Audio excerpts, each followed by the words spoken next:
जय श्री कृष्ण चैतन्य प्रभु नित्यानंद श्री अद्वैत गदाधर श्रीवासादि गौर भक्तवृंद।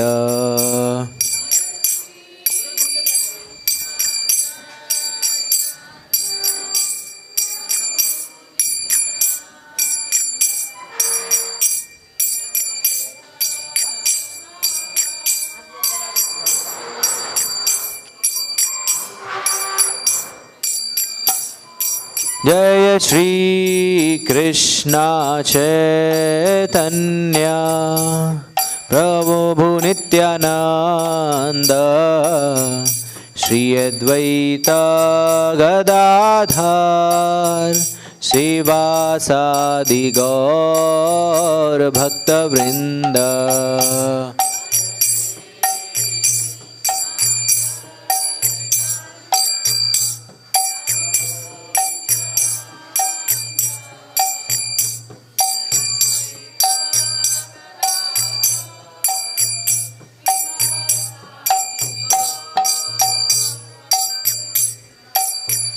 हरे कृष्ण कृष्ण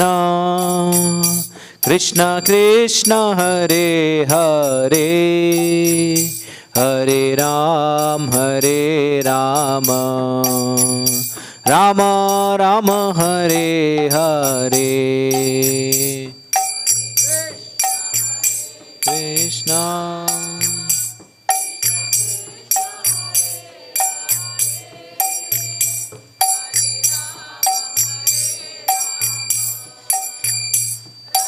राम हरे हरे, हरे कृष्ण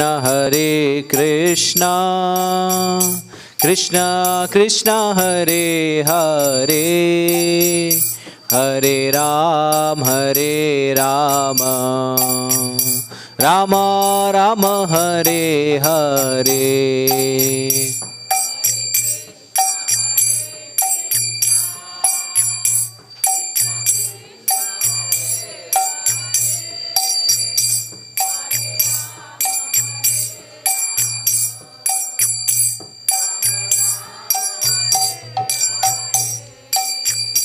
हरे कृष्ण कृष्ण कृष्ण हरे हरे, हरे राम राम राम हरे हरे। हरे कृष्ण कृष्ण कृष्ण हरे हरे, हरे राम राम हरे हरे। हरे कृष्ण कृष्ण कृष्ण हरे हरे, हरे राम राम राम हरे हरे। कृष्ण कृष्ण कृष्ण हरे हरे, हरे राम हरे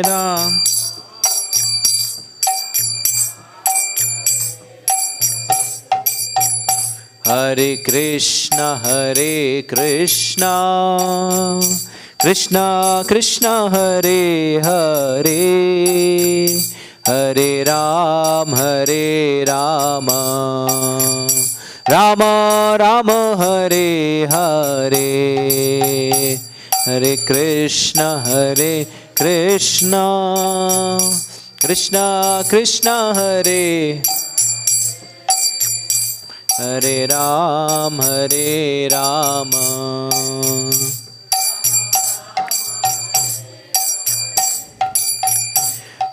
कृष्ण कृष्ण कृष्ण हरे हरे, हरे राम राम राम हरे हरे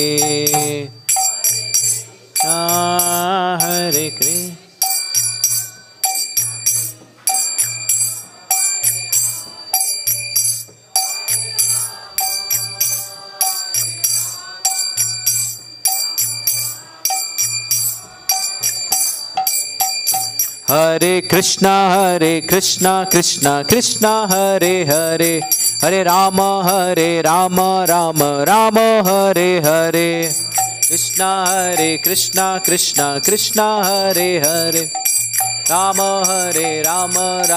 राम हरे हरे कृष्णा कृष्णा हरे हरे हरे राम राम हरे हरे हरे राम राम हरे हरे हरे कृष्णा कृष्णा कृष्णा हरे हरे हरे राम राम हरे हरे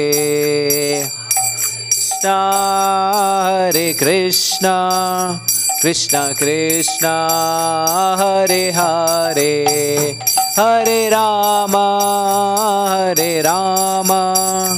राम हरे हरे हरे कृष्णा कृष्णा हरे हरे हरे राम राम हरे हरे कृष्णा कृष्णा हरे हरे हरे राम राम हरे हरे जय राधा श्याम सुंदर राधा श्याम सुंदर श्री राधे राधा श्याम सुंदर जय कृष्णा बलराम जय कृष्णा बलराम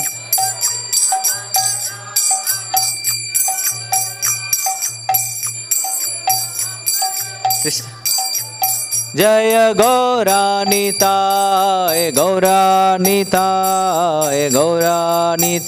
जय गौरानिताय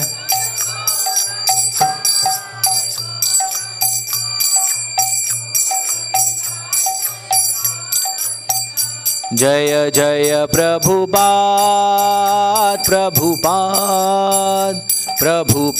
जय जय प्रभुपाद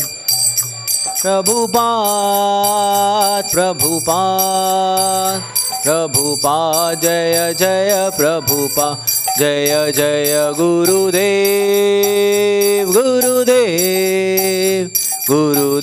जय जय गुरुदेव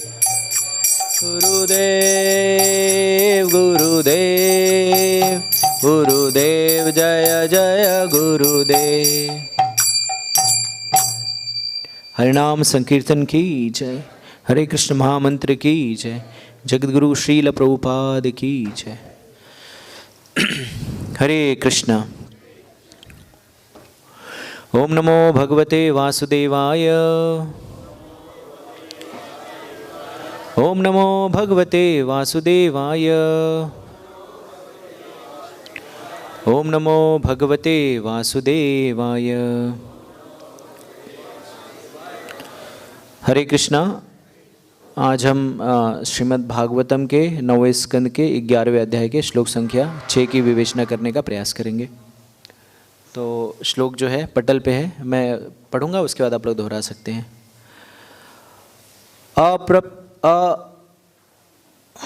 अप्रप्तम न त्वया किं नो भगवान् भुवनेश्वरः यत्न अंतर्हृदयं विषया तमोहंसी स्वरोचिसः। अप्रप्तं नस्त्वया किं नो भगवान् भुवनेश्वर यत्रो न अंतर्हृदयं विषयो तमोहंसि स्वरोचिषः अप्रप्तं न त्वया किं नो भगवान् भुवनेश्वर यत्नो अंतर्हृदयं विषया तमोहंसि स्वरोचिषः। प्रभु जी अप्रप्तं न त्वया किं नो भगवान् भुवनेश्वर नो अंतर्हृदयं विषया तमोहंसि स्वरोचिषः। प्रप्तं नस्त्वया किं नो भगवान् भुवनेश्वर यत्नो अंतर्हृदयं विषया तमोहंसि स्वरोचिषः। अप्रप्तं न त्वया किं नो भगवान् भुवनेश्वर हृदयं विषया तमसोहंसि स्वरोचिषः। अप्रप्तं न त्वया किं नो भगवान् भुवनेश्वर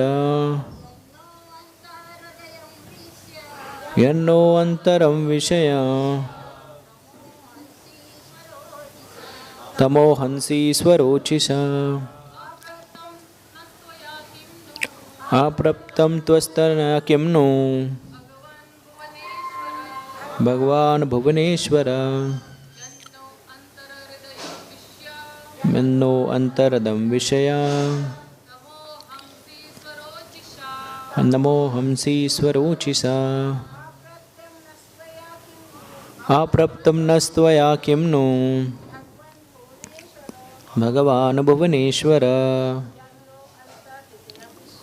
अन्नो अंतरं विषया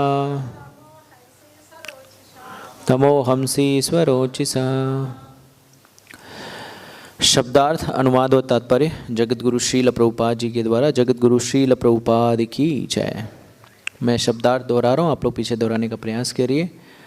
अप्रप्तं न दी हुई, न हमको, त्वया आपके द्वारा, किम क्या, नु निसंदेह, भगवन हे भगवान, भुवनेश्वर हे संपूर्ण जगत के स्वामी, यत क्योंकि, न हमारा, अंतर्हृदयम हृदय के अंदर, विषय प्रवेश कर, तमः अज्ञान का अंधकार, हंसी आप नष्ट करते हो, स्वरोचिषः अपने तेज से।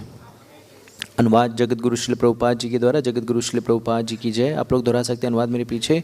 हे प्रभु, आप संपूर्ण विश्व के स्वामी हैं। आपने हमें क्या नहीं दिया है? आपने हमारे हृदयों में प्रवेश करके अपने तेज से हमारे अज्ञान के अंधकार को दूर किया है। यही सर्वोत्कृष्ट उपहार है। हमें भौतिक दान की आवश्यकता नहीं है। तात्पर्य जगत गुरु श्रील प्रभुपाद जी के द्वारा। जगत गुरु श्रील प्रभुपाद जी की जय। जब ध्रुव महाराज को पूर्ण पुरुषोत्तम भगवान द्वारा वर दिया जा रहा था तो उन्होंने कहा, हे प्रभु, मैं पूर्ण रूप से संतुष्ट हूँ, मुझे किसी प्रकार के भौतिक वर की आवश्यकता नहीं है। इसी प्रकार जब प्रहलाद महाराज को नरसिंह देव वर दे रहे थे तो उन्होंने भी उसे लेने से मना कर दिया और यह घोषित किया कि भक्त को उस वणिक अर्थात बनिए के समान नहीं होना चाहिए जो किसी लाभ के बदले में कोई वस्तु देता है। जो व्यक्ति किसी भौतिक लाभ हेतु भक्त बनाता है वह शुद्ध भक्त नहीं है। पूर्ण पुरुषोत्तम भगवान सदा से ब्राह्मणों को उनके हृदय में प्रकाश देते रहे। सर्वस्व चाहम हृदय सन्निविष्टो मत्स्मृति ज्ञानम अपोहनम च। चूँकि ब्राह्मण तथा वैष्णव सदा से पूर्ण पुरुषोत्तम भगवान के मार्गदर्शन पाते रहते हैं, अतएव वे भौतिक संपदा के कभी भी लालची नहीं रहे। जितना अत्यंत आवश्यक है वो उतना ही रखते हैं, परंतु उन्हें विस्तृत साम्राज्य की कामना नहीं रहती। इसका एक उदाहरण वामन देव द्वारा प्रस्तुत किया गया था। ब्रह्मचारी के रूप में वामन देव ने केवल 3 पग भूमि चाहिए थी। अपनी इंद्रिय तृप्ति हेतु अधिक से अधिक की चाह करना निरा ज्ञान है। ब्राह्मण या वैष्णव के हृदय में इस अज्ञान का स्पष्ट अभाव रहता है। जगत गुरु श्रील प्रभुपाद की जय। ओम अज्ञानतिमिरान्धस्य ज्ञानाञ्जनशलाकया चक्षुरुन्मीलितं येन तस्मै श्रीगुरुवे नमः। श्रीचैतन्यमनोभीष्टं स्थापितं येन भूतले स्वयं रूपा कदा मह्यं ददाति स्वपदान्तिकं। वन्देऽहं श्रीगुरो श्रीयुतापदकमलं श्रीगुरून् वैष्णवांश श्रीरूपं साग्रजातं सहगण रघुनाथान्वितं तं सजीवं साद्वैतं सावधूतं परिजनसहितं कृष्णचैतन्यदेवं श्रीराधाकृष्णपादान् सहगण ललिता श्रीविशाखान्वितांश।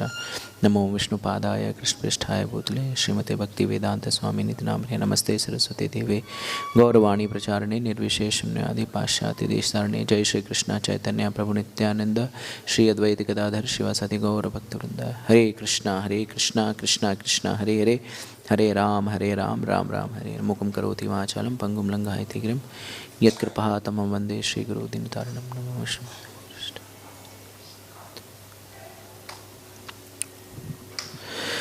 हरे कृष्णा। तो आप सभी का वृंदावन धाम में हार्दिक स्वागत और अभिनंदन है। इस पवित्र कार्तिक मास में हम सभी यहाँ पर इस वृंदावन धाम की पावन धरा पर हमें आने का अवसर कृष्ण बलराम राधा श्याम सुंदर ने दिया है। तो इसका हम अधिक से अधिक लाभ उठा सकते हैं और भक्तों का संग करके। और ये धाम जो है कार्तिक मास भी चल रहा है, तो इसमें श्रवण की बहुत अधिक महत्ता है। तो श्रील प्रभुपाद जी की कृपा से सर्वप्रथम मैं यहाँ पर वरिष्ठ जो वैष्णव हैं उनसे कृपा का आकांक्षी हूँ कि वह मुझ पर कुछ कृपा करें, जिससे मैं पूर्ववर्ती आचार्यों से, अपने गुरुजनों से जो मैंने श्रवण कर रखा है उसको यथारूप प्रस्तुत कर पाऊँ। और अगर कोई त्रुटि हुई तो वरिष्ठ वैष्णव से अनुरोध है कि उसको सुधार दें। तो ये मेरा परम सौभाग्य है कि आज इस पावन वृंदावन धाम में हरि कथा भगवान श्री रामचंद्र जी, मैं स्वयं अयोध्या से हूँ और अयोध्यापति के विषय में चर्चा करने का लाभ जो है यहाँ पर मिल रहा है इस ब्रज धाम में। तो ये जो प्रसंग है, अब थोड़ा सा जो लोग नियमित रूप से नहीं आते उन्हें हमें पुनरावलोकन कर लेते हैं, पुनरावृत्ति कर लेते हैं कि हम इस श्लोक पर पहुँचे कैसे हैं। तो इसके पिछले वाले अध्याय में ये स्कंद 9 चल रहा है, अध्याय संख्या 11 और श्लोक संख्या 6। तो ये जैसे भागवतम के जो 10 विषय वस्तु हैं उसमें से स्कंद 9 जो है ईशानु कथा के विषय में चर्चा करते हैं। ईशानु कथा यानी भगवान और भगवान के भक्तों की लीलाओं का वर्णन है। तो जैसे भगवद गीता जहाँ समाप्त होती है, सर्वधर्मान परित्यज्य माम एकम शरणं व्रज अहम तुम सर्व पापेभ्यो मोक्षयिष्यामि मा शुचः। सो जहाँ पर शरणागति के विषय में भगवान कहते हैं, लेकिन यह शरणागति किस तरह से लेनी है इस विषय में भगवान भगवद गीता में विस्तार में नहीं बता पाते। क्यों? इसलिए क्योंकि भगवद गीता जो है वो एक युद्ध क्षेत्र में कही गई है, चर्चा हुई है और सार रूप में भगवान ने निर्देश दिया। तो शरणागति को कैसे प्राप्त करें इसका विस्तृत वर्णन श्रीमद् भागवतम में है। और शुरू से लेकर के अंत तक श्रीमद् भागवतम में भक्तों के द्वारा शरणागति और भगवान का प्रकट होकर नाना प्रकार की लीलाओं का करना, इसी के विषय में चर्चा है। तो अब श्रीमद् भागवतम के पिछले वाले अध्याय में भगवान श्री रामचंद्र जी की चर्चा शुरू होती है। और भगवान रामचंद्र जी अयोध्यानाथ जो है वो इक्ष्वाकु कुल में प्रकट हुए। तो श्लोक संख्या 3 में, पिछले अध्याय के श्लोक संख्या 3 में जब रामायण की चर्चा शुरू करते हैं सुखदेव गोस्वामी जी, तो कहते हैं परीक्षित महाराज को कि ये जिस विषय में चर्चा हो रही है रामायण, इस विषय में आपने बहुतेक बार सुन रखा है, तो इसे मैं विस्तार में नहीं कहूँगा, क्योंकि इतर ग्रंथों में वाल्मीकि जी ने रामायण जो है पहले ही लिख चुकी थी और इससे ये प्रतीत होता है कि रामायण के विषय में श्रवण करना ये पुरातन काल से चला आ रहा है। और उसके बाद संक्षेप में सार रूप में पूरी रामायण जो है उस अध्याय में कहते हैं। इस अध्याय की शुरुआत में हम देखते हैं कि भगवान जो है वो क्या कर रहे हैं, यज्ञ कर रहे हैं। और यज्ञ करके जैसे कहा गया है कि यज्ञ, दान और तपस, ये किसी भी अवस्था में, किसी भी आश्रम में आप हो, चाहे ब्रह्मचारी हो, गृहस्थ हो, वानप्रस्थ हो, सन्यासी हो, किसी भी आश्रम में यज्ञ, दान, तपस हमें क्या नहीं करना चाहिए, हमें त्यागना नहीं चाहिए। और जैसा कि भगवद गीता में कहते हैं भगवान, यद्यदार्चति श्रेष्ठ, तो भगवान अपने आचरण से स्वयं दिखाते हैं कि किस तरह से नाना प्रकार के यज्ञ किए जाते हैं। तो जैसा कि हम जानते हैं कि हर युग में यज्ञ अलग अलग भिन्न भिन्न तरीके से किए जाते हैं भगवान की प्रसन्नता के लिए, क्योंकि भगवान का नाम यज्ञेश्वर है। तो भगवान नाना प्रकार के यज्ञ अनुष्ठान करते हैं और अनुष्ठान करने के उपरांत क्या करते हैं, ब्राह्मणों को दान देते हैं, चैरिटी देते हैं। और इस तरह से दान देते हैं कि अपना सर्वस्व दान करते हैं। उनके पास जो भी धन वैभव संपदा है उसका दान कर देते हैं। यहाँ तक कि माता सीता के गहने भी दान कर देते हैं। और बताते हैं कि उनके पास सिर्फ नाक में जो एक कील कहते हैं हम लोग के यहाँ पे उत्तर भारत में, तो नथिया जो भी कह लीजिए आप, तो खाली वो बची रहती है। और उसके बाद ये ब्राह्मण जब इस तरह से, जैसे देखिए भगवान यज्ञ भी कर रहे हैं, दान भी कर रहे हैं। और दान जो है, दान के जो, जैसे भगवद गीता में भगवान कहते हैं कि अलग अलग लोग जो हैं, योग्य व्यक्ति को योग्य समय पर दान दिया जाना चाहिए। और सबसे योग्य कौन है, ब्राह्मण और वैष्णव, जो कि भगवान को बहुत प्रिय है। लेकिन हमें समझना होगा कि ये ब्राह्मण जो है कोई जन्म से ब्राह्मण नहीं कहा गया है। जैसे भगवान भगवद गीता में कहे गए, चतुर्वर्णा मया सृष्टम गुण कर्म विभागशः। तो 4 वर्ण की उत्पत्ति जो है वो गुण और कर्म के आधार पर होती है, जन्म के आधार पर नहीं होती है। और फिर ब्राह्मणों के गुणों का, क्षत्रियों के गुणों का और वैश्यों के गुणों का विस्तार से वर्णन 18वें अध्याय में भगवान कहते हैं। तो समस, समो, तपस, दम, ये सारी चीज़ें जो हैं, पठन पाठन यजन याचन, तो उन योग्य ब्राह्मणों को भगवान क्या करते हैं, दान कर देते हैं। तो श्रील प्रभुपाद जी हमें बताते हैं कि वास्तविकता में क्षत्रिय राजा होता है। क्षत्रिय क्या करता है, क्षत्रिय कर लेता है और राज्य का संचालन करता है। क्षत्रिय का अर्थ होता है क्षत्रायति क्षत्रिय, जो प्रजा को क्या करे, प्रजा का जो संरक्षण करे, वो राजा होता है। और वर्तमान समय में जैसे अगर राष्ट्रों की भाषा बात करें हम लोग, तो जो जनतंत्र है उसमें भी लोग प्रजा की ही बातें करते हैं। लेकिन इस जनतंत्र में श्रील प्रभुपाद जी कहते हैं कि जो प्रजा की जो परिभाषा है बहुत ही संकुचित है। जो भी जन कल्याण के जो भी नए नए नियम या कानून या प्रावधान किए जाते हैं, वो सारे प्रावधान जो हैं वो सिर्फ मनुष्यों के लिए होते हैं। और प्रभुपाद जी कहते हैं कि जो वर्तमान जो प्रणाली है उसमें पशुओं को, विशेष करके गायों को, उनकी हत्या करने के लिए छूट दी जाती है। लेकिन वैदिक वांग्मय में, सनातन वैदिक परंपरा में, अगर कोई पशु भी हमारे यहाँ पर है, गाय भी है, तो वो भी हमारी प्रजा है, उसका भी संरक्षण करना हमारा दायित्व है। तो इस तरह से भगवान जो है अपने आचरण से दिखाते हैं किस तरह से प्रजा का पालन करना चाहिए। और भगवान क्या करते हैं, अपनी सारी संपत्ति दान कर देते हैं। और जब दान कर देते हैं तो उसके बाद ये ब्राह्मण जो है प्रसन्न हो जाते हैं। और प्रभुपाद कहते हैं कि राजा जो है वो ब्राह्मण के दिए गए जूठन को लेता है। अगर आपको स्मरण होगा श्रीमद् भागवतम में जब परीक्षित महाराज ऋषि के गले में सर्प डाल करके चले जाते हैं, तो उनका पुत्र जो है वो बहुत ही क्रोधित होता है। और कहते हैं वो क्रोधित होकर के जो भी वो कहता है, लेकिन एक बात वो कहता है कि राजा जो है वो ब्राह्मणों के जूठन पर आश्रित है। तो सत्ता, जो धन संपदा, जो भी कुछ है वो ब्राह्मणों की होती है, यानी वैष्णवों की होती है। और राजा सिर्फ उनके लिए कार्य करता है। तो दान देने के विषय में अगर आप अयोध्या कांड को देखें, चूँकि भगवान रामचंद्र जी का प्रसंग चल रहा है, तो अयोध्या कांड में भी वर्णन आता है जब भगवान वनवास जा रहे होते हैं, जब कैकेयी मैया जो है वो राजा दशरथ से अपने 2 वर मांगती हैं, जिसमें भगवान रामचंद्र जी को 12 वर्ष का वनवास और भरत को राजपाट। तो एक ही दिन में सारी कुछ दुर्घटनाएं घट जाती हैं। और हमें रामायण से पता चलता है कि भगवान राम की भाव भंगिमा में कोई अंतर नहीं आता। तो जैसे भगवान कहते हैं ना कि मैं, भगवान का एक ऐश्वर्य क्या है, विरक्ति। 6 ऐश्वर्य में एक ऐश्वर्य है विरक्ति। तो हम सारे लोग जो है सत्ता के लोभ में हम सारे लोग परेशान रहते हैं, सत्ता, पद, प्रतिष्ठा, मान, सम्मान। यद्यपि रघुनाथ दास गोस्वामी मना शिक्षा में कहते हैं ये मान, प्रतिष्ठा, पद, ये सब का लोभ क्या है? गधे के मूत्र में स्नान करना, गधे के मूत्र में स्नान करने जैसे है, हमारे आचार्य कहते हैं। लेकिन फिर भी दुर्भाग्य ऐसा है कि हम सभी लोग उस गधे के मूत्र में स्नान करना चाहते हैं। लेकिन भगवान के विषय में ऐसा नहीं है, भगवान पूर्ण रूप से विरक्त हैं। तो जब इस विषय में घोषणा हुई कि वो उनको राज मिलने वाला है, तो रामायण में बताता है कि वो उनका चेहरा जो है कमल के सदृश था। और जब कोप भवन में भगवान श्री रामचंद्र जी को ये पता चला, दशरथ जी ने अपने मुख से नहीं कहा रामचंद्र जी को जाने के लिए कि आप जाइए, कैकेयी मैया ने स्वयं कहा।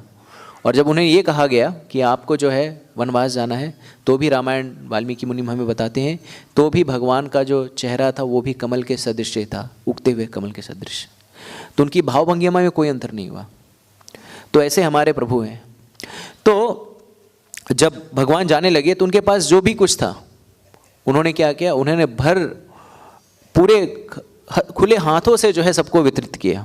और वाल्मीकि जी हमें बताते हैं कि अगर कोई भिखारी भी रहा हो गया उसको भी भगवान ने सब कुछ दिया। लेकिन गर्ग मुनि के खानदान के एक ब्राह्मण थे। तो रामायण में 2 त्रिजटा का वर्णन है।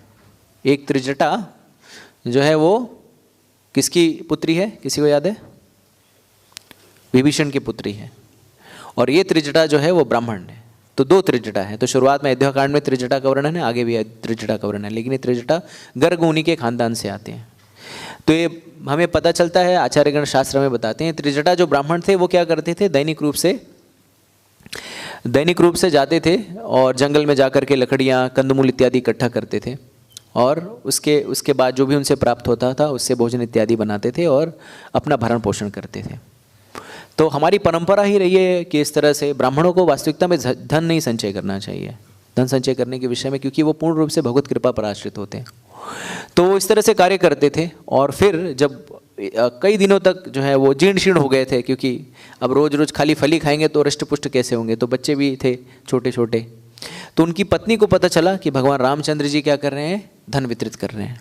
तो उनकी पत्नी ने कहा कि ये जो हल है, ये जो फरसा है, कुल्हाड़ी है, इसको ही त्यागो और हम चलते हैं भगवान रामचंद्र जी के पास। और ऐसा ना हो कि हम जब तक पहुँचे, क्योंकि भगवान रामचंद्र जी सब चीज़ का दान कर रहे हैं, वितरण कर रहे हैं, और ऐसा ना हो कि जब हम पहुँचे तो सारा धन ही समाप्त हो जाए।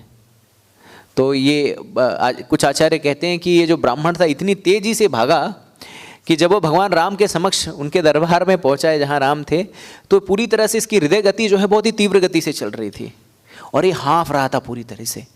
तो भगवान ने पूछा, अरे ब्राह्मण देवता, और कहते हैं कि उसके पास वस्त्र पहनने के लिए भी नहीं थे, वो कुछ चीथड़े वस्त्र जो है धारण करके आया था, वो भी जो है ढीला हो जा रहा था, कि मतलब स्थिति ऐसी हो गई थी कि गिर जाता वो भी। तो भगवान ने इस त्रिजटा ब्राह्मण को पूछा कि ब्राह्मण देवता यहाँ पे किस लिए आए हैं? तो कहते हैं कि आप सबको सब कुछ दे रहे हैं और मैं बहुत ही गरीब ब्राह्मण हूँ, मुझे भी कुछ दीजिए। तो वाल्मीकि रामायण में हमें पता चलता है, आचार्यगण हमें बताते हैं कि उस समय जब ये ब्राह्मण रामचंद्र जी के पास आया तो भगवान ने क्या किया था, सब कुछ वितरित कर दिया था। और भगवान के पास उस समय संभवतः कुछ धन नहीं था। तो भगवान ने क्या कहा इस ब्राह्मण को कहा, वो ब्राह्मण एक ठेका लेके आया था। ठेका समझते हैं आप लोग?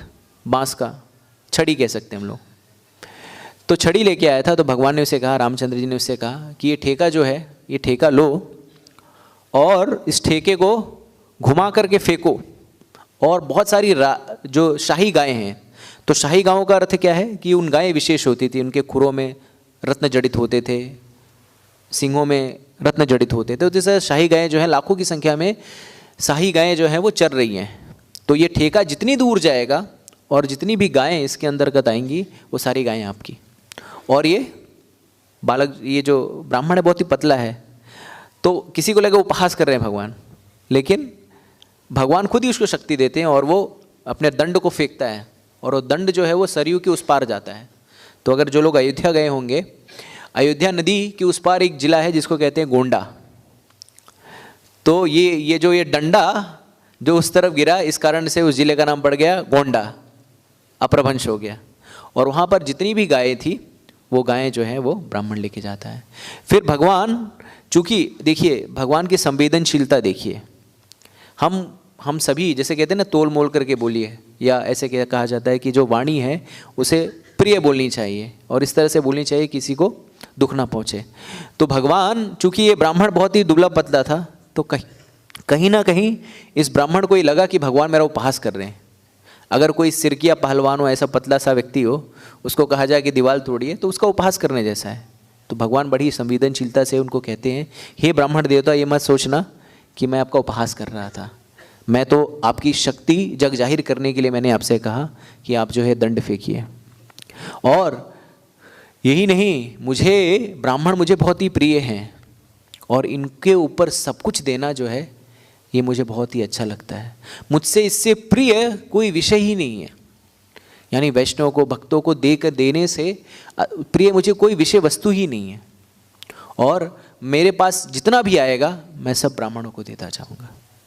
तो ये है भगवान की दान प्रियता, कि किस तरह से भगवान जो है एक विपत्ति काल में भी, जब हम विपत्ति, देखिए हम सारे लोग जो हैं वो कोई भी कार्य करते हैं तो 10 साल आगे की सोच करके करते हैं, 15 साल आगे की सोच करके करते हैं, नाना प्रकार के योजनाएं बना करके रखते हैं। लेकिन यहाँ पर भगवान स्वयं विपत्ति में जा रहे हैं, वनवास में जा रहे हैं, जहाँ पर उनके पास कुछ नहीं है।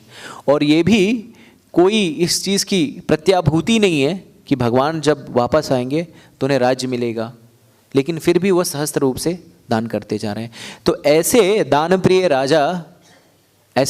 राजा से अगर जिनको दिया जा रहा है उनसे प्रेम कोई क्यों नहीं करेगा। और वही यहाँ पर ये ब्राह्मण प्रदर्शित कर रहे हैं। एक और चीज़ विशेष है कि ये जो ब्राह्मण है वो आजकल के ब्राह्मणों की तरह नहीं है। आजकल के ब्राह्मणों की तरह मतलब कि अगर आजकल के समय में अगर कोई राजा कहे कि ये ले लीजिए तो हम उसको लौटाएंगे भी नहीं, हम कहेंगे और लाइए और लाइए। लेकिन ये ब्राह्मण जो थे इतने धर्मपरायण थे कि ये कोई भी चीज़ अपने पास नहीं रखते थे। इन्होंने ये सारी चीज़ें जो है भगवान को वापस देते थे। तो और अब यहाँ पर इस प्रसंग में हम आए हैं कि किस तरह से ब्राह्मण जो है भगवान की दान प्रियता के विषय में कह रहे हैं। क्या कह रहे हैं? हे प्रभु, आप संपूर्ण विश्व के स्वामी हैं। तो भगवान संपूर्ण विश्व के स्वामी हैं। इसकी पुष्टि ब्रह्मा जी, भगवान स्वयं भगवद गीता में अहम सर्वस्व प्रभु। तो इस सारे जगत का जो प्रभाव है भगवान से ही है। जो भी भौतिक और आध्यात्मिक है सभी भगवान से ही प्रकट हुआ है। तो ऐसे प्रभावशाली व्यक्ति के अंदर ही सामर्थ्य हो सकता है। प्राय हम सारे लोग क्या रहते हैं? हम सारे लोग संकुचित रहते हैं। दान जो है हमें, भगवान अपने आचरण से दान जो है हमें पूर्ण रूप से खुले हस्त से करना चाहिए, कि ये दान जो हम करते हैं वो बहुत लाभ देता है। जैसे कहते हैं, तुलसीदास जी कहते हैं कि पंछी पनघट के पिए, घटे न सरिता नीर, और दान दिए धन न घटे, जो सहाय रघुवीर। तो धन हम जितना भी भगवान की सेवा में लगाते हैं वो धन कभी कम नहीं पड़ता। और आज तक कोई भी एक ऐसा व्यक्ति आपने नहीं देखा होगा जिसने भगवान की सेवा में अपना धन लगाया, अपना ऐश्वर्य लगाया और वो गरीब हो गया हो। कोई ऐसा व्यक्ति नहीं है। खाली एक उदाहरण है बस, राजा बलि। जैसा कि प्रभुपाद जी तात्पर्य में बता रहे हैं, वामन देव का प्रसंग लेकर, राजा बलि ने क्या किया? अपना सर्वस्व न्यौछावर कर दिया, सब कुछ दान दे दिया, लेकिन वो दान देकर भी गरीब नहीं हुए। और चूंकि उन्होंने सर्वस्व दान दे दिया, इसलिए जो व्यक्ति सर्वस्व, जैसे राष्ट्र के लिए जो अपना प्राण त्याग देता है सीमा रेखा पर, उसे हम क्या कहते हैं? इन्होंने राष्ट्र के प्रति क्या कर दिया? बलिदान दे दिया। और बलि ने दान देने के बाद भी वो गरीब नहीं हुए। भगवान ने उन्हें राज्य दिया, सूतल लोक का राजा बना और स्वयं चौकीदार बन गए। तो ये है भगवान को दान करने की महत्ता। और अगर हम धन का सदुपयोग नहीं करते, धन को भगवान की सेवा में नहीं लगाते, तो धन जो है वो दस्यु ले लेते हैं, श्रील प्रभुपाद जी कहते हैं। तो दस्यु कौन है? हमारे ही प्रियजन। आप देख ही नहीं कैसी स्थिति चल रही है वर्तमान समाज में, कि लोग मरणासन अवस्था में हैं और पुत्र पुत्रियां जो हैं वो क्या कर रहे हैं? युद्ध कर रहे हैं आपस में, कि ये वाले कागज की, ये वाला जो जमा पूंजी है उसके ऊपर किसे बनाया गया उत्तराधिकारी, इस संपत्ति का उत्तराधिकारी कौन है। सिर्फ उत्तराधिकार के ये झगड़े हुए जा रहे हैं। लेकिन अगर जैसे कहते हैं पूत कपूत तो का धन संचय, पूत सपूत तो का धन संचय। तो अगर पुत्र जो है सुपुत्र है तो उसे आपके धन की आवश्यकता नहीं है। जो भी काबिल बच्चे हैं वो कभी भी अपने माता पिता से नहीं लेना चाहते, तो संचय करके क्या कर सकेंगे हम। और अगर पुत्र कुपुत्र है तो भी संचय करके कोई लाभ नहीं। क्यों? क्योंकि आप कितनी भी संपत्ति बना लीजिए, उन सारे संपत्ति का नाश कर देगा। तो यहाँ पर भगवान हमें प्रोत्साहित कर रहे हैं भगवान की सेवा में। तन मन धन, ऐसा आवश्यक नहीं है कि हम धन से ही सेवा करें, तन से भी सेवा करना भी है। कई बार हमें ऐसा लगता है कि हम जो सेवा कर रहे हैं उसे कोई देख पा रहा है कि नहीं, तो हमें सदैव स्मरण रखना चाहिए कि हम जो सेवा कर रहे हैं उसका कोई प्रोत्साहन ना करे, उसके ऊपर हमें कोई भी ये ना कहे कि आपने बहुत अच्छी सेवा की है, लेकिन ये जान करके रखिए कि परमात्मा कृष्ण जो है हमारे हृदय में निवास करते हैं और वो सारी चीज़ें देख रहे हैं हम किस भाव से। जैसे हम भगवान के पास जाते हैं तो भगवान भगवद गीता में कहते हैं ना कि 4 प्रकार के लोग मेरे पास आते हैं। चतुर्विधा भजन्ते माम जना सुकृतो अर्जुन आर्थो अर्थार्थी जिज्ञासु ज्ञानी च भरताशभा। तो 4 प्रकार के लोग श्रील प्रभुपाद जी कहते हैं कि ये शुद्ध भक्त नहीं है, किसी ना किसी आकांक्षा से आते हैं, लेकिन भक्तों के संग में रहने से, भक्ति करने से ये सारे जो होंगे अभिलाषा से आते हैं, उसके बाद अन्नाभिलाषिता हो जाएंगे, इनके पास कोई अभिलाषा नहीं होगी। तो हमें सेवा करते रहना चाहिए, कोई देखे ना देखे, परमात्मा जो है वो हमारी सेवा को देखते हैं। और परमात्मा सिर्फ मनुष्यों की सेवा को नहीं देखते, क्योंकि रामायण का प्रसंग चल रहा है तो जटायु कोई मनुष्य नहीं थे, भगवान जो है वो सबके स्वामी हैं। यहाँ पर जैसे ब्राह्मण कह रहे हैं ना आप संपूर्ण विश्व के स्वामी हैं, तो भगवान सबके स्वामी हैं। तो स्वामी का अर्थ सिर्फ मनुष्यों के नहीं, पशुओं के भी स्वामी हैं। तो जटायु, जैसे रामायण में जब रावण जो है वो सीता मैया को हरण करके ले जा रहा था, वहाँ पर कोई नहीं था, जटायु वहाँ पर थे और उन्होंने सीता मैया का अपहरण उन्हें से रोकने का प्रयास किया। और अंतोदगत्वा क्या हुआ? अंतोदगत्वा रावण ने उनके पंखों को काट दिया, लहूलुहान कर दिया और वो सीता मैया को बचा ना सके। देखिए भक्ति और भौतिक जगत में अंतर। भौतिक जगत में किसी कार्य को सफलतापूर्वक क्रियान्वित करने के बाद ही हमें सफल माना जाता है। अगर आपने कोई उद्यम लिया, उद्योग लिया, प्रतिष्ठान लगाया, अगर उसमें कुछ लाभ हुआ तभी जाकर के आपको कोई सफल कहेगा। लेकिन आध्यात्मिक जगत में सिर्फ आपका प्रयास ही आपकी सफलता की प्रत्याभूति है। आपने सिर्फ प्रयास किया, वही आपकी सफलता है।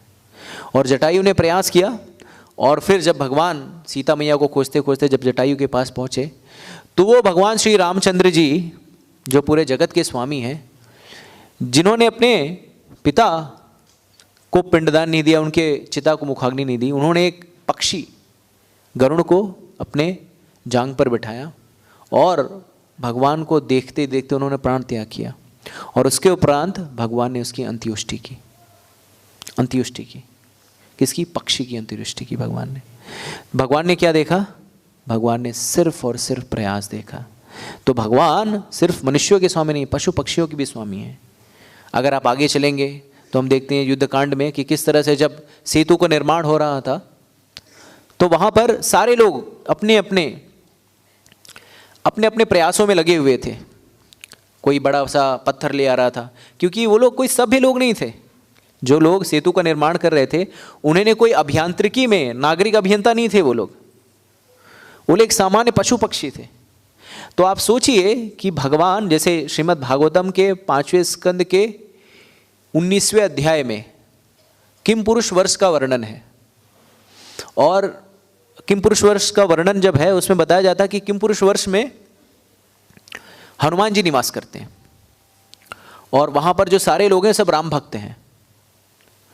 और श्लोक संख्या 6 अगर मैं सही होऊंगा तो श्लोक संख्या 6 में वो कहते हैं कि भगवान प्रभु श्री रामचंद्र से मैत्री करने के लिए धन योग्यता नहीं है, उच्च कुल में जन्म लेना योग्यता नहीं है, और सुंदरता योग्यता नहीं है, वाक्पटुता योग्यता नहीं है। ये सारी चीज़ें भगवान से मैत्री करने की योग्यता नहीं है। क्यों? क्योंकि अगर ये सारी चीज़ें योग्यता होती तो हम सारे लोग, तो हनुमान जी कौन से कुल में उत्पन्न हुए थे? सूर्यवंश में, इक्ष्वाकु वंश में वानर थे। जामवंत कौन से कुल में उत्पन्न हुए थे? रीछ थे। हाँ, तो इनकी कोई योग्यता, बहुत सुंदर दिखते हैं क्या? हम यहाँ पे देखिए बंदर घूम रहे हैं सब, उनको देख के बड़ा स्नेह आता है क्या? उनको चलो थोड़ा सा पुचकारो, थोड़ा सा कुछ करो, कुछ नहीं आता। चिड़ मस्ती खे करते हैं वो लोग, चिड़ मस्ती है हमें। हाँ, या भालू को देख के हम लोग भाग जाते हैं। ये लोग असभ्य लोग हैं, कोई सभ्यता नहीं है, ना खाने की सभ्यता, ना बैठने की, और बातचीत, आप वानरों से क्या सभ्यता से बात करेंगे? इन लोगों के पास कोई भी योग्यता नहीं है। हनुमान जी कहते हैं कि फिर भी भगवान इतने दयालु हैं कि हमसे उन्होंने मैत्री कर ली। तो राम इतने दयालु हैं कि हमसे उन्होंने मैत्री कर ली। तो मैत्री क्यों की? तो आचार्यगण बताते हैं कि समर्पण का भाव। तो इन वानरों में, इन रिक्षों में कोई अगर योग्यता थी, वो पूर्ण रूप से भगवान के ऊपर समर्पित थे। और उनका समर्पण ही जो है, वही कहते हैं ना कि हम कितने भी ज्ञानी बन जाएं, ज्ञान से, वाक्पटुता से, वाक चातुरी से हम अगर सोचें कि भगवान को आकर्षित कर लें, तो ऐसा संभव नहीं होगा। जैसे कहते हैं, निर्मल मन सो महि पावा, मोहे छल छिद्र कपट न भावा। तो भगवान को निर्मल मन की आवश्यकता है, सरल व्यक्तित्व की आवश्यकता है, ज्ञान, सुंदरता, ये सारी चीज़ों की आवश्यकता नहीं है। और जिसके अंदर छल छिद्र कपट है, वो भगवान को कभी, रामचंद्र जी को या कृष्ण को कभी प्राप्त नहीं कर सकता, कभी भी प्राप्त नहीं कर सकता। तो निर्मल मन होना चाहिए। तो भगवान जो है सारे लोगों के प्रयास को क्या करते हैं, उसको देखते हैं, उसको समझते हैं और उससे प्रोत्साहन करते हैं। तो मैं सेतु की बात कर रहा, जब सेतु बंध का निर्माण हो रहा था, तो उस समय सारे लोग अपने अपने शक्ति और सामर्थ्य के अनुसार अपने प्रयास दे रहे थे। और एक छोटी सी गिलहरी जो है वो क्या कर रही थी, छोटी सी गिलहरी अपने आप को उस बालू में रगड़ती, अपने पीठ को, और सेतु में ले जा करके उसको बांधने का प्रयास करती। तो किसी वानर ने कहा, हटो, तुम क्या कर रही हो, इसमें दब जाओगी।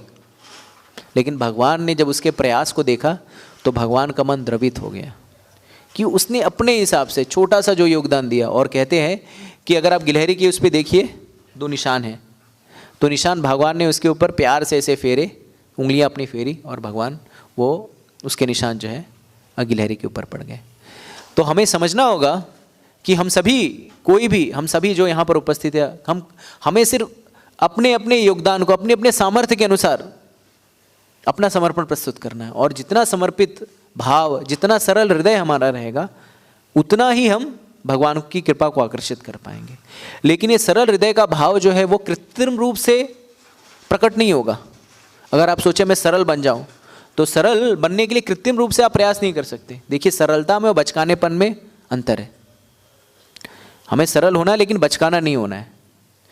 तो ये सरलता का भाव का प्रदेश, जैसे चैतन्य महाप्रभु कहते हैं ना, तृणादपि सुनिचेना तरोरपि सहिष्णुना अमानिना मान देना कीर्तनिया सदारी। तो ये जो कीर्तन करेगा व्यक्ति, जो कीर्तन करेगा और अपने आप को तृण से भी छोटा समझेगा, तरोर से भी सहिष्णु होगा, वो निरंतर रूप से कीर्तन कर पाएगा। और ये कीर्तन यानी नाम जप, हरे कृष्णा कृष्णा कृष्णा हरे हरे, हरे राम राम राम हरे हरे। तो निरंतर रूप से क्या कर पाएगा, कीर्तन कर पाएगा। और जब निरंतर रूप से कीर्तन कर पाएगा, तभी जो है वो चित्त का मार्जन हो पाएगा। तो चित्त के मार्जन से ही सरलता का भाव उत्पन्न हो पाएगा। और जितना हम कीर्तन करेंगे, नाम जप करेंगे, श्रवण करेंगे, उससे हमारा मन जो है भगवान को प्राप्त करने के लिए उपजाऊ हो पाएगा। तो हमारा हृदय जो है अभी पाषाण है, पाषाण हृदय में भगवान का वास नहीं हो रहा है। क्यों नहीं हो रहा है? क्योंकि जहाँ पर पाषाण होगा वहाँ पर कोई बीज उगेगा नहीं। तो इस पाषाण रूपी हृदय को क्या करना पड़ेगा, जोतना पड़ेगा। जब हम जोतेंगे, खेत जोतेंगे, तो खेत जोतने से क्या होगा, मिट्टी भुरभुरी हो जाएगी। मिट्टी भुरभुरी और नमी होगी तो उसमें बीज का आरोपण होगा। तो ये जो जिन लोगों की मैंने बातें की यहाँ पर, ये रीछ और ये वानर, इनका हृदय सरल था, इनका हृदय कोमल था, और इस तरह से भगवान ने उनके साथ आदान प्रदान किया। तो हमें भी उस भाव को प्रदर्शित करना, उन्होंने अपनी क्षमता के अनुसार कार्य किया। अगर आप देखिए, जब सारे लोग समुद्र के तट पर पहुंच गए और वहाँ पर संपाति ने क्या बताया उन्हें, हनुमान जी और अंगद के नेतृत्व में ये हनुमान जी का जो दल है वो समुद्र के तट पर पहुंचा। और जब तट पे पहुंचे तो अगाध जो है समुद्र दिख रहा है, और 1 महीने का समय दिया था, 4 महीने बीत चुके थे। तो सभी लोगों ने सोचा कि अब अगर हम वापस जाएंगे तो सुग्रीव जो है हमें मार देंगे, इससे अच्छा वहाँ पे जाके मरने से अच्छा यहीं पे हम मर जाते हैं, और यहीं पे मर जाएंगे, वहाँ पे जाएंगे नहीं, बात खत्म। हम लोग सीता के जब भगवान के काम में नहीं आए हम लोग, तो फिर क्या हमारे जीवन जीने का मतलब है। और फिर किसी ने उनको सुझाव दिया कि चलो ठीक है, मरना ही है तो थोड़ी हरी कथा करके मरते हैं।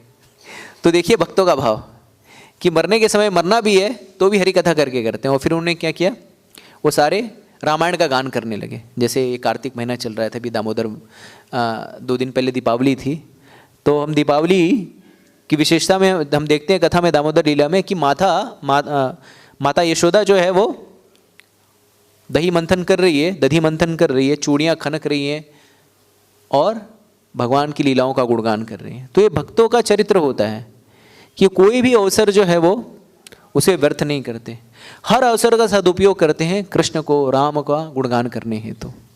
तो यहाँ पर ये वानर, रीछ, जामवंत इत्यादि सब मरणासन होने के लिए क्या कर रहे हैं? आमरण अनशन कर रहे हैं।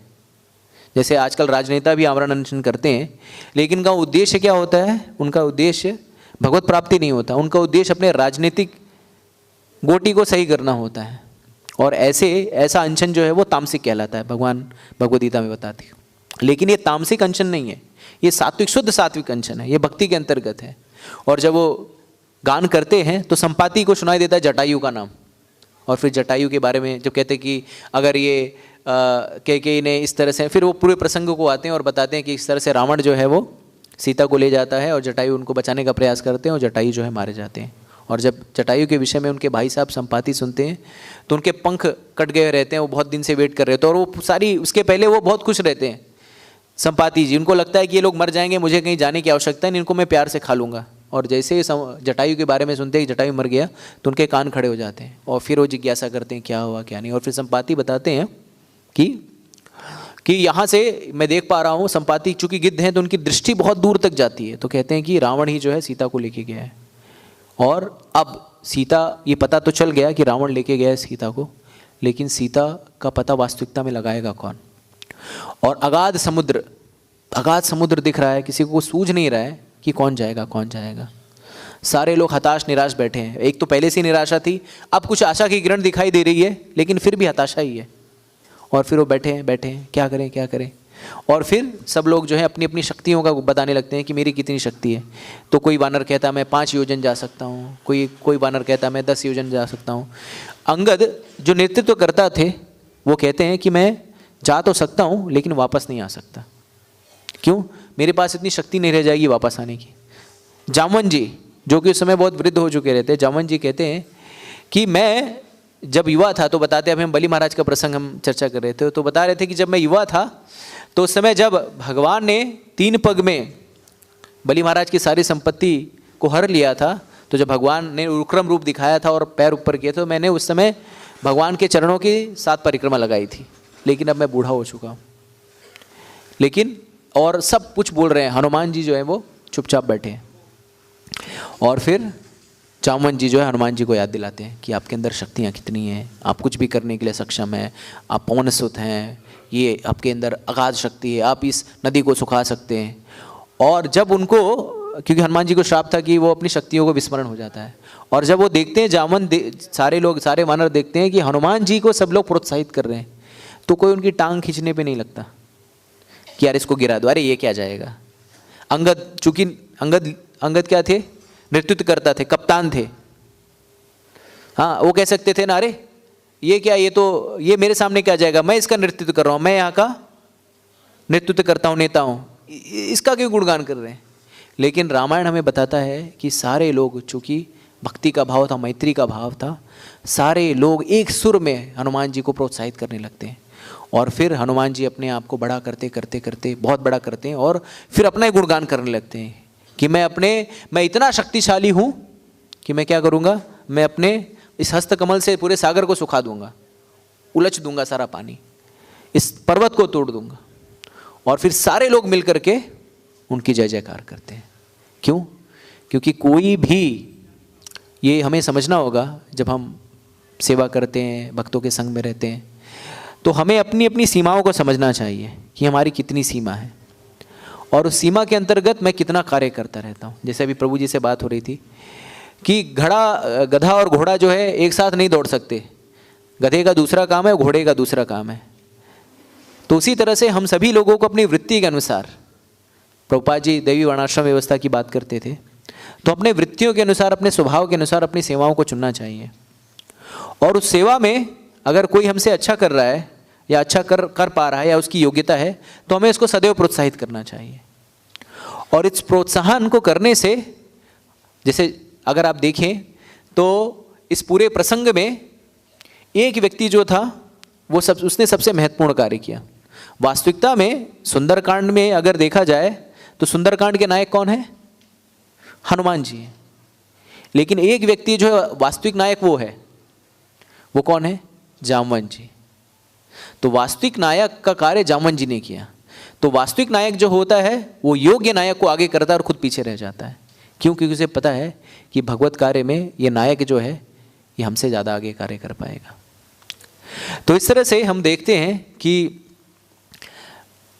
भगवान की सेवा के लिए हम सभी लोगों को, हम सभी भक्तों को, जैसे भगवान रामचंद्र जी ने जैसे मैत्री की बात की, तो भगवान रामचंद्र जी की सेवा के लिए अलग अलग प्रजाति के लोग जो है एक साथ आ गए, अलग अलग प्रजाति के लोग एक साथ आ गए। तो अगर नहीं देखा जाता, हम सोचते हैं ना कि जैसे क्या था, जो पक्षी एक प्रकार के होते हैं, हंस हंस के साथ उड़ेगा, कौवा कौवा के साथ उड़ेगा, और यहाँ पे रसा भेद हो गया। अगर आप देखें तो रसा भेद है ही। गरुड़ जो है वासुकी भगवान की सेवा में लगा हुआ है, गरुड़ भगवान की सेवा में लगे हुए हैं। बंदर, भालू, रीछ आपस में उतनी मैत्री नहीं है, लेकिन फिर भी भगवान की सेवा में लगे हुए हैं। तो हमें उसी भाव को प्रदर्शित करना होगा। हम सभी लोगों के मतभेद अलग, हम मत अलग हो सकते हैं, हम सभी लोगों की चेतना अलग हो सकती है, लेकिन अगर गुरु और कृष्ण की कृपा से श्रील प्रभुपाद जी को केंद्र में रख करके अगर हम सेवा करेंगे, कार्य करेंगे, तो हम भी उसी मैत्रीपूर्ण भाव में रह पाएंगे। क्योंकि अगर आप देखिए रामायण के प्रसंग में तो सारे लोगों की खाली एक ही चेष्टा थी कि किस तरह से भगवान राम की प्रसन्नता के लिए कार्य किया जा सके। और जब हम भगवान की प्रसन्नता के लिए कार्य करते हैं तो भगवान जो है उसी प्रकार से हमें क्या करते हैं, उसी प्रकार से हमें आदान प्रदान करते हैं। भगवान ये यथा माम प्रपद्यन्ते थाम स्थैव भजाम्यहम्। तो जो जिस भाव से भगवान की भक्ति करता है, भगवान उसी प्रकार से आदान प्रदान करते हैं। तो अगर हम समर्पण के भाव से पूर्ण रूप से समर्पित हैं, पूर्ण रूप से शरणागत हैं, तो भगवान भी हमें जो है उसी प्रकार से आदान प्रदान करते हैं। कई लोग कहते हैं कि भगवान को मुझे दिखाइए। भगवान भक्त जो है वो भगवान को देखना नहीं चाहता। तो किसी ने कहा कि मुझे भगवान को दिखाइए, तो व्यक्ति ने कहा या भगवान को दिखाया, कभी आपने भगवान को देखा है? तो उस भक्त ने कहा मैंने भगवान को नहीं देखा है, लेकिन हर जगह भगवान के हाथ को जरूर देखता हूँ। तो भगवान जो अपने भक्तों के जीवन में अपनी शक्तियों के द्वारा सदैव उपस्थित रहते हैं, और इसलिए भगवान कहते हैं ना, कौन्तेय प्रति जाना ही नामे भक्त प्रणश्यति। तो अगर आप देखिए रामायण में जितने भी वानर, रीछ, ये सारे लोग, क्योंकि जिनसे युद्ध हो रहा था वो कोई कम कुशल थोड़ी थे, असुर थे, शक्तिशाली असुर थे। कुंभकर्ण, विभीषण तो रामचंद्र जी के साथ में ही थे। मेघनाथ जो इंद्र को जीत लिए थे, उन्होंने बहुत सारे वानरों को मारा, कई लोग कुचले गए, खाए गए, लेकिन जब सब कुछ समाप्त हुआ तो भगवान ने क्या किया? सबको पुनर्जीवित कर दिया। सबको क्या किया? सबको पुनर्जीवित कर दिया। और पुनर्जीवित करने के बाद उनको अपने धाम लेके गए, अयोध्या साकेत लेके गए। तो कई बार हम भक्तों के प्रश्न आता है कि प्रभु जी हम लोग नाम जप तो करते हैं, भगवान भगवद गीता में कहते हैं अंत काले च मामेव स्मरणामुक्त कलेवरम या प्रयाति सम्मद्भावम याति नास्ति संशया। तो अंत समय में हम लोग नाम जप तो कर रहे हैं, हरे कृष्णा कृष्णा कृष्णा हरे हरे, हरे राम राम राम हरे हरे। तो इसकी क्या प्रत्याभूति है कि जब कंठ जो है वो कफ से अवरुद्ध हो जाएगा, हाँ दर्द होगी, 40,000 बिच्छू का डंक करने जितना दर्द होगा, तो क्या प्रत्याभूति है कि हम भगवान का स्मरण कर पाएंगे? क्योंकि उस समय तो दर्द का स्मरण होगा। तो वराह पुराण में भगवान इसका निरूपण करते हैं, वराहदेव। तो वराह पुराण में भगवान वराहदेव कहते हैं कि जो व्यक्ति, जो भी जीव या व्यक्ति कह लीजिए, अपने अच्छे समय में जब वो स्वस्थ रहता है, जब है उस समय में अगर वो अपना जीवन मुझे देता है, मेरी भक्ति में लगता है, मेरा नाम स्मरण करता है, हरे कृष्णा कृष्णा कृष्णा हरे हरे, हरे राम राम राम हरे हरे, तो ऐसे व्यक्ति को ये चिंता करने की आवश्यकता नहीं है कि वो भगवान को स्मरण कर पाएगा या नहीं। क्यों? क्योंकि ऐसा व्यक्ति अगर मृत्यु के समय में मुझे भूल भी जाए तो भी कोई दिक्कत नहीं है, लेकिन ऐसा व्यक्ति जिसने मुझे अपना जीवन समर्पित किया है, जिसने मेरे नाम का स्मरण उस समय किया है जब वो स्वस्थ था, तो जब उसका बुरा समय आएगा तो मैं उसका साथ नहीं छोड़ूंगा, और मैं स्वयं उसको अपने नाम को याद दिलाऊंगा और भगवान के धाम लेके जाऊंगा। तो ये है भगवान के प्रति, भगवान श्री रामचंद्र जी के प्रति, भगवान श्री कृष्ण के प्रति समर्पण। तो अगर हमें ये नहीं देखना है कि कैसे चीज़ें घटित हो रही हैं, कौन क्या कह रहा है, हमें सिर्फ और सिर्फ श्रील प्रभुपाद जी, हमारे जो गुरु वर्ग हैं, उनके निर्देशों का पालन करना है। और हमारे गुरु वर्ग कोई ऐसा हमें निर्देश भी नहीं देते कि हम नहीं कर पाए, सिर्फ सरल सा निर्देश है। क्या है? हमें 4 नियम का पालन करना है और प्रतिदिन 16 माला हरे कृष्ण महामंत्र का जप करना है। हरे कृष्णा कृष्णा कृष्णा हरे हरे, हरे राम राम राम हरे। बस इन्हीं निर्देशों को स्मरण करिए। और देखिए हमारा जो दर्शन है वो दर्शन क्या है? हरे कृष्ण नाम जप करो और खुश रहो। लेकिन हम क्या रहते हैं? दुखी रहते हैं। तो दुखी रहने की आवश्यकता नहीं है। हरे कृष्ण नाम जप करिए और भगवान ने जो कहा है वो कभी मिथ्या वाचन नहीं होगा, मिथ्या नहीं होगी, वो सत्य ही है। और ये पूर्ववर्ती आचार्य इसके क्या प्रमाण है। तो हम सभी लोगों को हम ये निर्धार लेना चाहिए कि हम सभी लोग जो हैं पूर्ण रूप से सरल भाव से भगवान के भक्तों में संग में रह करके, मतभेदों को भुला करके और भगवान के प्रति समर्पण का भाव लेकर के निरंतर जो है भक्तों के संग में रह करके भगवान का नाम का जप करते रहेंगे। हरे कृष्णा कृष्णा कृष्णा हरे हरे, हरे राम राम राम हरे हरे। और इस तरह से हम भगवान को प्राप्त होंगे। तो कुछ 1 मिनट बचे हैं। किसी का कोई प्रश्न है तो 1-2 प्रश्न ले सकते हैं, या कोई वरिष्ठ भक्त कुछ टीका करना चाहता हो तो टीका कर सकता है। प्रश्न है? जी जी, माइक वगैरह है क्या प्रभु? माइक है? अच्छा ठीक है, पूछिए माता जी प्रश्न। हाँ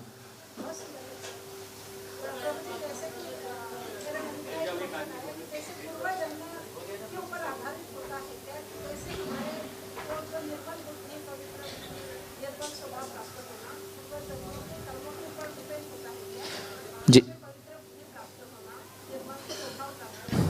जी, माता जी का प्रश्न बहुत ही सुंदर प्रश्न किया है।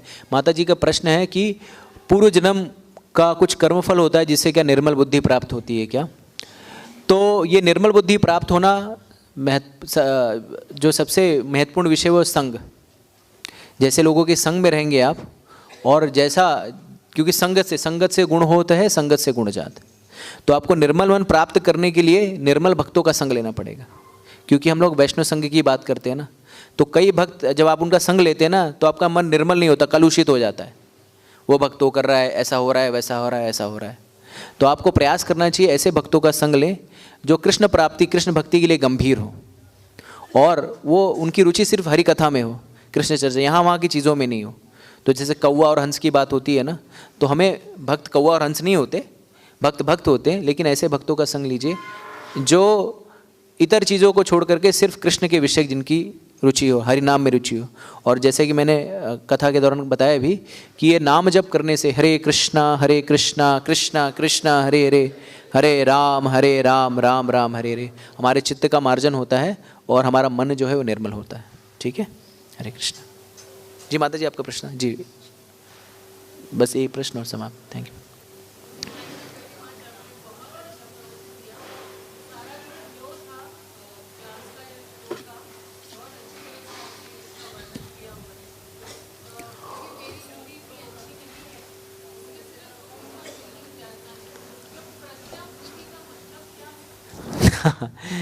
तो प्रत्याभूति का मतलब है गारंटी। ठीक है, हाँ। बचकानापन यानी जानबूझ करके आप कुछ गलती करें। ठीक है, ग्रंथराज श्रीमद् भागवतम की जय।